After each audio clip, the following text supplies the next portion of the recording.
DK ಶಿವಕುಮಾರ್ಗೆ Trishanku ಧರ್ಮ ಸಂಕಟ. ದೈವಭಕ್ತ ಡಿಕೆಶಿಗೆ ನಾಗೇಂದ್ರ ರದ್ದೇ ಬರುವ ಕಾಟ.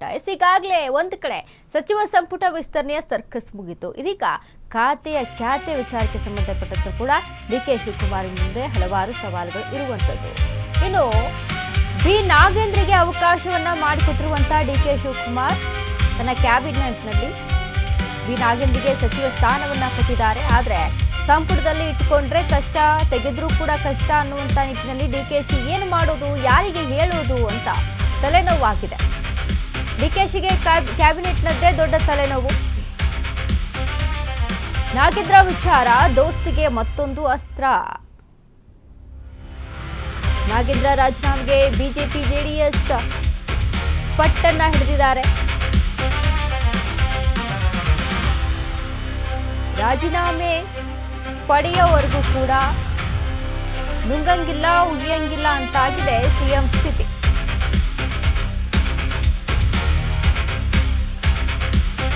ಡಿಕೆ ಶಿವಕುಮಾರ್ಗೆ ತ್ರಿಶಂಕು ಧರ್ಮ ಸಂಕಟ. ಅಂದ್ರೆ ದೈವಭಕ್ತ ಡಿಕೆಶಿಗೆ ನಾಗೇಂದ್ರ ರದ್ದೇ ಬಲು ಕಾಟ ಆಗಿದೆ. ಇಲ್ಲಿ ಸಂಪುಟದಲ್ಲಿ ಇಟ್ಕೊಂಡ್ರೆ ಕಷ್ಟ, ತೆಗೆದ್ರೂ ಕೂಡ ಕಷ್ಟ.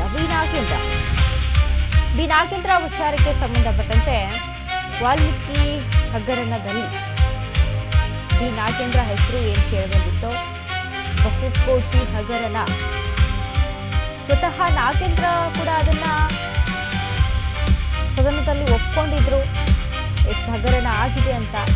ಅದಾದ್ಮೇಲೆ ಶಿಕ್ಷೆ, ಅದಾದ್ಮೇಲೆ ರಾಜೀನಾಮೆಯನ್ನ ಕೊಡ್ತಾರೆ, ಅದಾದ್ಮೇಲೆ ಶಿಕ್ಷೆ ಆಗುತ್ತೆ, ಜಾಮೀನಿನ ಮುಖಾಂತರ ಇದೀಗ ಹೊರಗಡೆ ಇರುವಂತದ್ದು. ಇದೀಗ ವಿದೇಶಕ್ಕೆ ಹೋಗುವಂತ ವಿಚಾರಕ್ಕೆ ಸಂಬಂಧಪಟ್ಟಂತೆನೂ ಕೂಡ ಅಶೋಕ್ ಕಿಡಿಯನ್ನ ಕಾರಿದ್ರು. ಅಂದ್ರೆ ಕೋರ್ಟ್ ಪರ್ಮಿಷನ್ ಕೊಡದೇನೆ ಹೋಗಿದ್ರು ಅಂತ. ಇದೀಗ ಈ ವಿಚಾರದಲ್ಲೇ ಜಾಸ್ತಿ ಚರ್ಚೆ ನಡೀತಾ ಇದೆ. ಸರೇ ಕಾರಣಕ್ಕೂ ಇಂಥ ಒಬ್ಬ 31 ಕೇಸು, ದಿನ ಕೋರ್ಟು, ದಲಿತರ ಹಣ ನುಂಗಿರುವಂಥದ್ದು, ಇದ್ರ ಮಧ್ಯೆ ಅವನ್ನ ತಗೊಂಡಿದ್ದೇ ದೊಡ್ಡ ಅಪರಾಧ. ಮೋಸ್ಟ್ಲಿ ಅವನು ಬ್ಲ್ಯಾಕ್ ಮೈಲ್ ಮಾಡಿರ್ಬೇಕು, ಕಾಂಗ್ರೆಸ್ಗೆ ಬ್ಲ್ಯಾಕ್ ಮೈಲ್ ಮಾಡಿರ್ಬೇಕು. ಯಾಕೆಂದ್ರೆ ಈ ಹಣ ಎಲ್ಲ ಅವರ ನಿರ್ದೇಶನ. ಆಗ ಕಾಂಗ್ರೆಸ್ ಅಧ್ಯಕ್ಷರಾಗಿದ್ದವರು ಡಿ ಕೆ ಶಿವಕುಮಾರ್ ಅವರು, ಅವ್ರ ನಿರ್ದೇಶದ ಮೇಲೆ ಯಾವ್ಯಾವ ಕಾನ್ಸ್ಟಿಟ್ಯೂನ್ಸಿಗೆ ಎಷ್ಟೆಷ್ಟು ಹಣ ಕೊಡಬೇಕು ಅಂತೇಳಿ ಕೊಟ್ಟಿರ್ಬೋದು ಮೋಸ್ಟ್ಲಿ. ಅದರಿಂದ ಮತ್ತೆ ಅಟಕ್ ಬಿದ್ದು ತಗೊಂಡಿದ್ದಾರೆ. ಅದರಿಂದ ಕೂಡಲೇ ಅದನ್ನು ರದ್ದು ಮಾಡಿಲ್ಲ ಅಂದರೆ ಅಧಿವೇಶನ ನಡೆಯೋಕ್ಕೆ ಬಿಡೋ ಪ್ರಶ್ನೆನೇ ಇಲ್ಲ. ಯಾವುದೇ ಕಾರಣಕ್ಕೂ ಅಧಿವೇಶನ ನಡೆಯೋಕ್ಕೆ ಬಿಡಲ್ಲ. ಬರೆದಿಟ್ಕೊಳ್ಳಿ ಕಾಂಗ್ರೆಸ್ ಅವರೇ, ಬರೆದಿಟ್ಕೊಳ್ಳಿ ಡಿ ಕೆ ಶಿವಕುಮಾರ್ ಅವರೇ, ಯಾವುದೇ ಕಾರಣಕ್ಕೂ ಅಧಿವೇಶನ ನಡೆಯೋಕ್ಕೆ ಬಿಡಲ್ಲ. ಇಂಥ ಭ್ರಷ್ಟ ಮಂತ್ರಿನ ಇಟ್ಕೊಂಡು ನೀವು ಅಧಿವೇಶನ ಫೇಸ್ ಮಾಡೋಕ್ಕೆ ನಿಮಗೆ ಯಾವ ನೈತಿಕತೆಯೂ ಇಲ್ಲ ಅನ್ನೋ ಮಾತನ್ನು ನಾವು ಹೇಳ್ತಾ ಇದ್ದೀರಿ.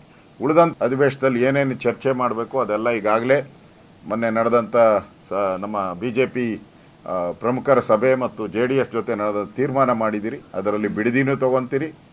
ಆದಮೇಲೆ ಪೆನ್ಷನ್ ಹಣ ಕೊಡದೇ ಇರೋವಂಥದ್ದೂ ವಿಚಾರಗಳಿದೆ. ಮತ್ತು ಇಂಪಾರ್ಟೆಂಟು ಬರದ್ದು ಬಗ್ಗೆನೂ ಕೂಡ ನಾವು ಚರ್ಚೆ ಮಾಡೋರಿದ್ದೀರಿ. ಅದೇ ರೀತಿ ಜೆನ್ಜಿಗಳಿಗೆ ಸಂಬಂಧಪಟ್ಟಂಥ KPSC ಹಗರಣ ಏನಿದೆ ಅದನ್ನು ಕೂಡ ಇದರಲ್ಲಿ ಚರ್ಚೆಗೆ ನಾವು ತೊಗೊಳಕ್ಕೆ ಎಲ್ಲ ಪಟ್ಟಿ ಮಾಡಿದ್ದೀರಿ. ಸುಮಾರು 7-8 ಪಟ್ಟಿ ಇದೆ. ಅವೆಲ್ಲ 1 by 1 ತೊಗೊತೀರಿ.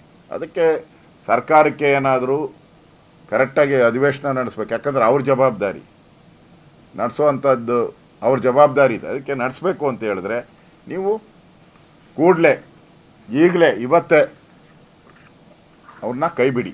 ಇಲ್ಲ ಅಂದರೆ ಈ ಭ್ರಷ್ಟ ಸರ್ಕಾರದ ವಿರುದ್ಧವಾದಂಥ ನಮ್ಮ ಹೋರಾಟ ನಿರಂತರವಾಗಿ ನಡೆಯುತ್ತೆ. ಕಾರಣಕ್ಕೂ ಇಂಥ ಒಬ್ಬ